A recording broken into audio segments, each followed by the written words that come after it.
नमस्कार, जय हिंद प्यारे दोस्तों। स्वागत है आप सभी का आपके अपने यूट्यूब चैनल हिंदी ट्रिकी गुरु में। दोस्तों, आज की इस वीडियो सेशन में हम भारतीय काव्य शास्त्र के अंतर्गत वक्रोक्ति संप्रदाय पर चर्चा करेंगे, जो कि UP, TGT, PGT, UGC net, KBS, NBS, DSSB, UP assistant professor, RPSC इत्यादि शिक्षक भर्ती परीक्षाओं में पूछे जाते हैं। तो आइए वीडियो को शुरू करते हैं। वक्रोक्ति संप्रदाय का प्रवर्तक आचार्य कुंतक को माना जाता है। उन्होंने अपने ग्रंथ वक्रोक्ति जीवितम में वक्रोक्ति को काव्य का अनिवार्य तत्व स्वीकार करते हुए उसे काव्य की आत्मा कहा है। वक्रोक्ति दो शब्दों से मिलकर बना है, वक्र धन उक्ति। वक्र और उक्त। वक्र का अर्थ होता है टेढ़ा और उक्ति का अर्थ होता है कठिन। घुमा फिरा कर कहना अर्थात रोचकता से कहना। काव्यशास्त्र में वक्रोक्ति शब्द का प्रयोग आचार्य कुंतक से पहले भी होता है, किंतु यह उस अर्थ में नहीं होता जिस अर्थ में आचार्य कुंतक ने किया। यहाँ वक्रोक्ति शब्द दो शब्दों विशेषतः वक्र और उक्ति से मिलकर बना है, जिसमें वक्र का अर्थ टेढ़ा, बांका, कुटिल तथा उक्ति का अर्थ होता है कठिन। हम कह सकते हैं कि सीधे साधे सरल ढंग से अलग, विचित्र, विलक्षण और टेढ़ेपन का उक्ति को वक्रोक्ति कहते हैं। दूसरे शब्दों में किसी बात को सामान्य ढंग से व्यक्त करने में सरसता एवं कौतूहल नहीं होती, तब उसे चमत्कारिक ढंग से व्यक्त करने में अथवा विलक्षणता से कहने में ही वक्रोक्ति है।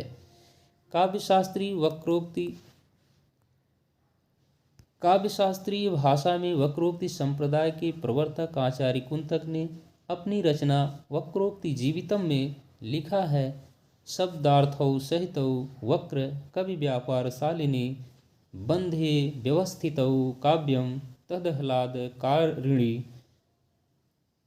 उभवेतावलंकायो तयोः पुनर्लंकृति वक्रोक्ति वैदग्ध भंगी भणिति रुच्यते। अर्थात शब्द तथा अर्थ यह दोनों अलंकार्य होते हैं और विदग्धतापूर्ण कथन रूपी वक्रोक्ति ही इन दोनों का अलंकार होता है। आचार्य कुंतक की इस परिभाषा में वैदग्ध का अर्थ काव्य निपुणता और भंगी भणिति का अर्थ है भाषा का वक्रतापूर्ण अथवा रमणीय प्रयोग। अतः वक्रोक्ति को कवि प्रतिभाजन्य युक्त चारुता कहा जा सकता है।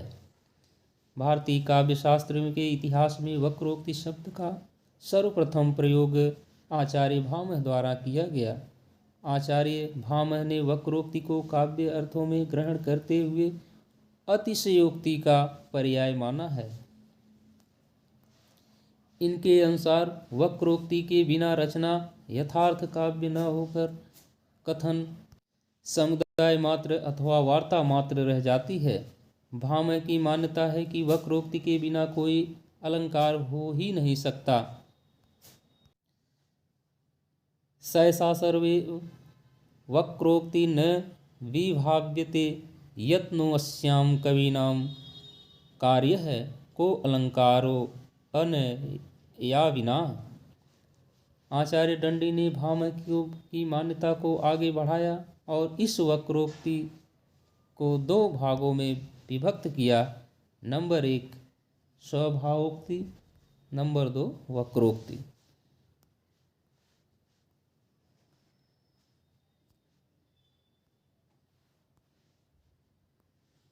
आचार्य दंडी ने स्वभावोक्ति को छोड़कर उपमा आदि से सभी अलंकारों को वक्रोक्ति का पर्याय माना है। आचार्य वामन ने वक्रोक्ति को अर्थालंकार माना है।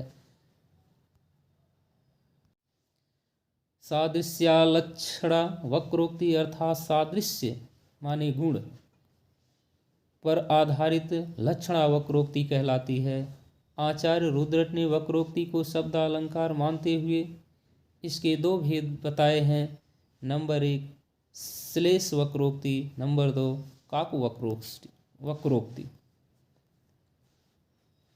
आचार्य रुद्रट के पश्चात ध्वनिवादी आचार्य आनंदवर्धन और अभिनव गुप्त ने गौण रूप में वक्रोक्ति पर प्रकाश डाला। आनंदवर्धन अतिशयोक्ति वक्रोक्ति में कोई भेद नहीं मानते, उन्होंने इसे वाच्यालंकार मात्र स्वीकार किया है। आचार्य अभिनव गुप्त ने वक्रोक्ति की दिशा में भामह और आनंदवर्धन का समर्थन किया। आचार्य कुंतक के समकालीन भोज ने अपने ग्रंथ सरस्वती कंठाभरण और श्रृंगार प्रकाश में वक्रोक्ति के व्यापक अर्थों को ग्रहण करते हुए वचन वक्र का ही काव्य कहा और समस्त वाङ्मय को 3 प्रकारों में विभक्त किया है: वक्रोक्ति, रहस्योक्ति और स्वभावोक्ति। इसके पश्चात आचार्य मम्मट विश्वनाथ आदि ने वक्रोक्ति को शब्दालंकार मात्र माना और आचार्य रुय्यक और आचार्य अप्पय दीक्षित ने इसे अर्थालंकार माना है। आचार्य कुंतक के वक्रोक्ति का विवेचन। आचार्य कुंतक ने भामह और दंडी के समान ही वक्रोक्ति का व्यापक अर्थ ग्रहण किया। उनके अनुसार वैदग्ध, भंगी, भणिति को वक्रोक्ति कहते हैं, अर्थात कवि कर्म कौशल से उत्पन्न वैचित्र्यपूर्ण कथन को वक्रोक्ति कहते हैं। दूसरे शब्दों में कह सकते हैं कि जो काव्य तत्व किसी कथन में लोकोत्तर चमत्कार उत्पन्न कर दे उसका नाम वक्रोक्ति है। इसका तात्पर्य है कि लोकवार्ता से भिन्न अथवा लौकिक सामान्य वचन से भिन्न विशिष्ट कथन वक्रोक्ति के अंतर्गत आता है। इन्होंने वक्रोक्ति को एक और विचित्र अविधा प्राकारांत से कहे तो ध्वनि की संज्ञा प्रदान की। इससे प्रतीत होता है कि अलंकार और ध्वनि से प्रभावित होते हुए भी वक्रोक्ति को दोनों तत्वों की भांति व्यापक रूप में प्रतिपादित करना चाहते हैं। आचार्य कुंतक के काव्य में वक्रोक्ति के लिए 3 बातें आवश्यक हैं: कवि कौशल, चमत्कार, उक्ति। आचार्य कुंतक ने वक्रोक्ति के 6 तत्व बताए हैं। ये 6 तत्व कौन कौन से हैं देखिए। वर्ण विन्यास वक्रोक्ति, पद पूर्वार्ध वक्रता, वाक्य वक्रता, पद परार्ध वक्रता, प्रकरण वक्रता, प्रबंध वक्रता। वक्रोक्ति को 6 भेदों में वर्गीकृत करते हुए उन्होंने इस प्रकार इस वक्रता के 38 उपभेद बताए हैं। आगे देखिए, हिंदी के आचार्यों का वक्रोक्ति के प्रति अवधारणा। हिंदी के आचार्यों में वक्रोक्ति को लेकर संस्कृत के आचार्यों के ही भांति शब्दालंकार के रूप में अवधारणा है। केवल आचार्य केशव इसके अपवाद थे। उन्होंने वक्रोक्ति को विदग्ध पूर्ण उक्ति के रूप में उसे अर्थालंकार ही माना है।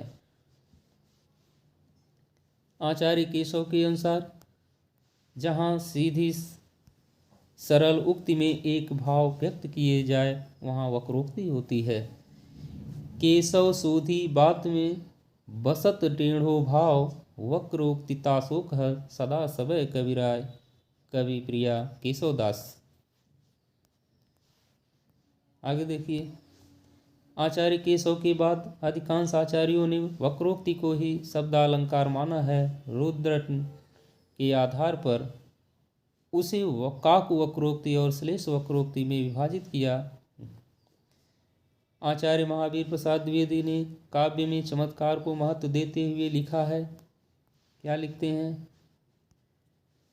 शिक्षित कवि की उक्तियों में चमत्कार होना आवश्यक है। यदि कविता में चमत्कार नहीं, कोई विलक्षणता ही नहीं, तो उससे आनंद की प्राप्ति नहीं हो सकती। आचार्य शुक्ल की निश्चित धारणा है कि चमत्कार या उक्ति वैचित्र्य काव्य की नित्य लक्षण नहीं हो सकता। उनका कहना है कि जो लोग मनोरंजन को ही काव्य का लक्ष्य मानते हैं, वे यदि कविता में चमत्कार ढूंढा करते तो कोई आश्चर्य की बात नहीं है। आचार्य शुक्ल ने पाश्चात्य काव्यशास्त्री क्रौंचे के अभिव्यंजनावाद के कुंतक के वक्रोक्तिवाद का विलायती उत्थान कहा है।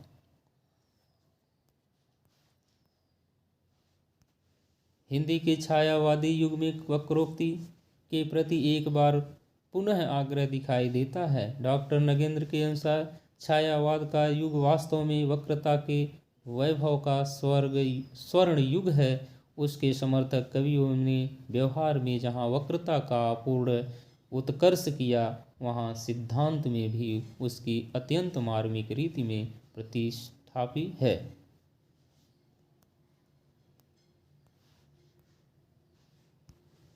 प्रगतिवादी युग में वक्रोक्ति को महत्वहीन समझा गया, पर हिंदी का प्रयोगवादी युग अति वक्रता से आक्रांत हो उठा और इसके बाद भारतीय साहित्य शास्त्र में पंडित बलदेव उपाध्याय ने वक्रोक्ति सिद्धांत की पुनः प्रतिष्ठा की। इस प्रकार आचार्य कुंतक का वक्रोक्ति सिद्धांत किसी न किसी रूप में आज भी प्रतिष्ठित है।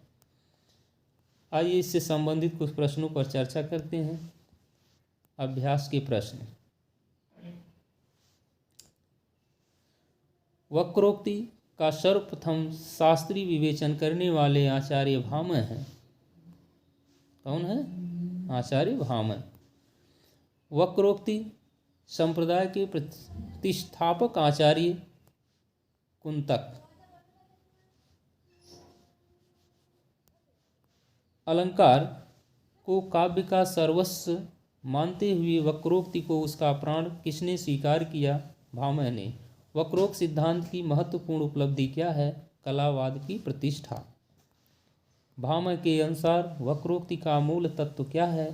तो शब्द एवं अर्थ की वक्रता अथवा चमत्कार। छठा क्वेश्चन है, वक्रोक्ति को काव्य की आत्मा किस आचार्य ने माना है? तो आचार्य कुंतक ने।